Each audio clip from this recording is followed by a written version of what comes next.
আসসালামু আলাইকুম রহমতুল্লাহ। জাতিসংঘ জুলাই আগস্ট নিয়ে যে প্রতিবেদন দিয়েছিল, সে প্রতিবেদন যে পক্ষপাতদুষ্ট প্রতিবেদন, তা তার দেওয়া এবং কালক্ষেপণ এবং কয়েক দফা টিম এসে আবার চলে যাওয়া থেকে এটা আমরা অনেক আগে স্পষ্ট বুঝেছিলাম। আগেও রিপোর্ট করেছি, এই রিপোর্ট পক্ষপাতদুষ্ট রিপোর্ট। যে জাতিসংঘ রিপোর্ট যে পক্ষপাতদুষ্ট রিপোর্ট, তা সেনাপ্রধানের বক্তব্যে স্পষ্ট হলো। আপনারা জানেন, সেদিন সেনাপ্রধান বেশ কিছু কথা বলেছেন।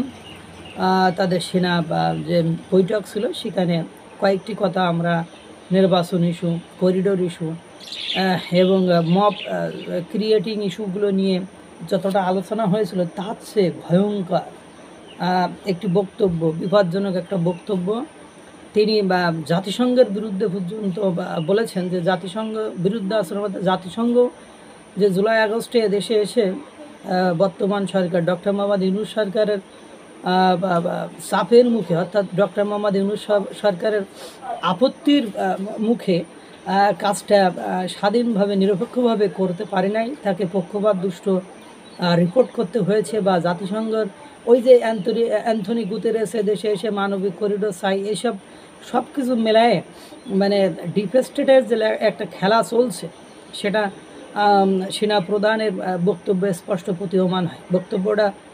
বক্তব্যটি আপনারা শুনলেই বুঝতে পারবেন কি ঘটনা ঘটেছিল। বলছেন সেনাপ্রধান ওয়াকারুজ্জামান কি বলছেন জাতিসংঘের প্রতিবেদন সম্পর্কে। তিনি বলেন, জাতিসংঘ কর্তৃক জুলাই আগস্ট বিষয়ে যে প্রতিবেদন তৈরি করা হয়েছে, তাতে সেনাবাহিনীর কোনো বক্তব্য নেওয়া হয়নি। অথচ এই সেনাবাহিনী জুলাই আগস্টে কী ভূমিকা রেখেছে, বা জুলাই আগস্টের সফলতার পেছনে এই সেনাবাহিনীর কী ভূমিকা, এই সেনাবাহিনী না চাইলে যে আরও ম্যাসাকার হতে পারত, বা এত সহজে যে সফলতা আসতো না, সেই সেনাবাহিনীর বক্তব্য নেওয়া হয়নি।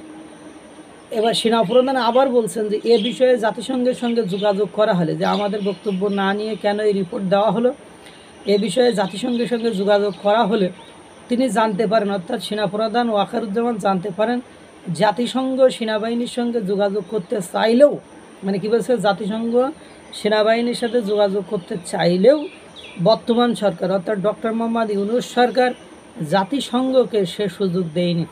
চিন্তা করেন যে জাতিসংঘ যোগাযোগ করতে চেয়েছে, অথচ জাতিসংঘকে সেই যোগাযোগের সুযোগটা দেওয়া হয়নি। এরপরে আরও বলছেন উনি যে সংস্কার সহ বিভিন্ন জাতীয় গুরুত্বপূর্ণ বিষয়ে সরকার কি সিদ্ধান্ত নিচ্ছে বা কিভাবে নিচ্ছে, সে বিষয়ে দেশবাসীর পাশাপাশি তিনি, অর্থাৎ সেনাপ্রধান ওয়াকারুজ্জামান এবং সেনাবাহিনী অবগত নন বলে তিনি হতাশা ব্যক্ত করেন।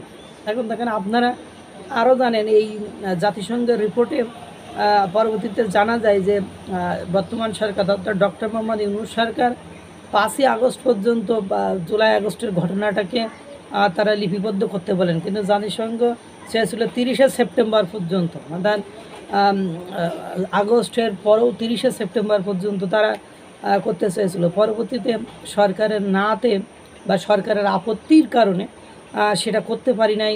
পরবর্তীতে সেটা 15ই আগস্ট পর্যন্ত করেছে। তো 5ই আগস্ট পর্যন্ত হত্যা হয়েছে। বাংলাদেশের সরকার যে গেজেট প্রকাশ করেছে, সেখানে 834 জনকে গেজেট প্রকাশ করেছে। তার মধ্যে আবার কিছু ভুয়া বাইর হচ্ছে যে অনেকে মারা যায়নি, তারপরেও তারা মৃত্যুর সার্টিফিকেট নিয়ে টাকা পয়সা আয় করে খাওয়ার চিন্তা করেছে। তাহলে এই যে 835 জন যদি সরকার গেজেট প্রকাশ করে, তাহলে জাতিসংঘ যে 1400 জনের কথা বলা হয়েছে, তাহলে বাকি জন কারা?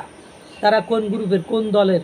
তারা পুলিশ না বিডিআর না আর্মি না র্যাব না কি? বা মানে তারা, যদিও আওয়ামী লীগ বলেছে তাদের অনেক নেতাকর্মীদেরকে পরবর্তীতে ম্যাসাকার করা হয়েছে, হত্যা করা হয়েছে। এবং জাতিসংঘ 30শে সেপ্টেম্বর পর্যন্ত বাংলাদেশে ঘটে দেওয়া যেসব ঘটনা, মৃত্যুর ঘটনা এবং আপনার বাড়িঘর ভাঙচুর, অগ্নিসংযোগ, যে অপ্রীতিকর ঘটনাগুলো ঘটেছে, সেগুলো সব কিছু মিলায় একটা রিপোর্ট করতে চেয়েছিল। কিন্তু বর্তমান সরকার, ডক্টর মোহাম্মদ ইউনূস সরকার এর আপত্তির কারণে সেটা তারা করতে পারেনি। তাহলে যদি তাদেরই আপত্তিকে গুরুত্ব দিতে হয়, তাহলে বা জাতিসংঘ কীভাবে মানে পক্ষপাতহীন, অর্থাৎ নিরপেক্ষ রিপোর্ট প্রদান করলেন? জাতিসংঘের রিপোর্টটি পক্ষপাতদুষ্ট এবং সেটা সেনাবাহিনীর বক্তব্য থেকে সুস্পষ্টভাবে প্রতীয়মান, এবং সেখানে কোনো যে মানবাধিকার লঙ্ঘনের বিষয়টি নিয়েও তারা শেষ অংশে বেশ কিছু কথাবার্তা বলেছে। সুতরাং এটা সুস্পষ্ট প্রতীয়মান হয় যে জাতিসংঘের রিপোর্টটি পক্ষপাতদুষ্ট রিপোর্ট। আল্লাহ তাআলা সকলকে ভালো রাখুক, সুস্থ রাখুক। আসসালামু আলাইকুম ওয়া রাহমাতুল্লাহ।